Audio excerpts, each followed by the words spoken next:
আল্লাহ কত বড় ক্ষমাশীল দেখ, 40 বছরের গুনাহ 10 সেকেন্ডেও ক্ষমা করে দিতে পারে। এটা কেঙ্কা করে সম্ভব রে? হযরত মুসা আলাইহিস সালামের আমলে অনেক দিন যাবত বৃষ্টি হয় না, গরম, প্রচন্ড গরম, মানুষ অতিষ্ঠ হয়ে গেল গরমে। তখন মুসা আলাইহিস সালামের উম্মতরা এসে বলে, হে নবী, এত গরম আর সহ্য হয় না, আপনি আল্লাহর কাছে দোয়া করেন, আল্লাহ যেন আমাকে বৃষ্টি দেয়। সেই কথা শুনে হযরত মুসা আলাইহিস সালাম সেই তপ্ত গরমের মধ্যে খোলা মাঠে সগলিক নিয়ে বৃষ্টির জন্য নামাজ পড়া শুরু করে দিল। কিন্তু এই নামাজ আর দোয়ার পরে গরম আরো বেশি শুরু হয়ে গেল, রোদের তাপ আরো বাড়া শুরু করলো, আরো গরম শুরু হয়ে গেল। তখন লোকজন মুসা আলাইহিস সালামকে কলো, আপনি কি দোয়া করলেন?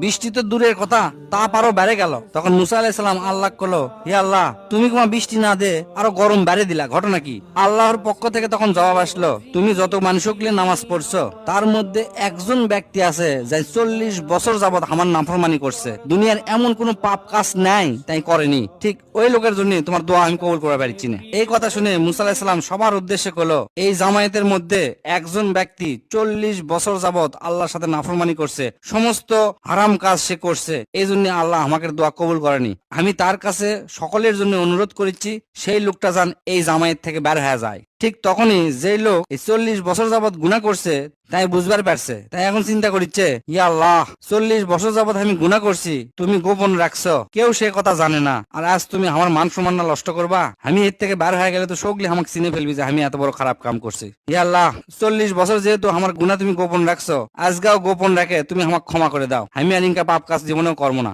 এই কথা শেষ হতে না হতে বৃষ্টি আসা শুরু হয়ে গেল। তখন মুসা আলাইহিস সালাম আল্লাহর কাছে কলো, ইয়া আল্লাহ, কেউ তো এই জামায়াত থেকে বাড়ালো না, তুমি বৃষ্টি দিলা যে? তখন আল্লাহর কাছ থেকে উত্তর আসলো, যে লোকের জন্য বৃষ্টি বন্ধ আসলো এখন সেই লোকের জন্য আমার বৃষ্টি আসা শুরু হচ্ছে, কারণ উনি আমার কাছ থেকে ক্ষমা চাচ্ছে, আমি সাথে সাথে ক্ষমা করে দিছি। তখন মুসা আলাইহিস সালাম কলো, কোন সেই লোক যাক তুমি এত বড় ক্ষমা করে দিলা? তখন আল্লাহ উত্তর দিল, আমি যেহেতু 40 বছরের পাপ গোপন রাখছি, এখন তো অবাক করছে, এখন তো জানানোর প্রশ্নই আসে না, আমি পাপিকের পাপ সব সময় গোপন থাকার চেষ্টা করি, এটা আমার সাথে আমার বান্দার নিজস্ব ব্যাপার, তাই আমাকেও প্রতিদিন আল্লাহর কাছে তওবা করা উচিত, আমাকে নিজস্ব পাপের জন্য। আল্লাহ ক্ষমা করে দেওয়ার জন্য অপেক্ষা করতেছে।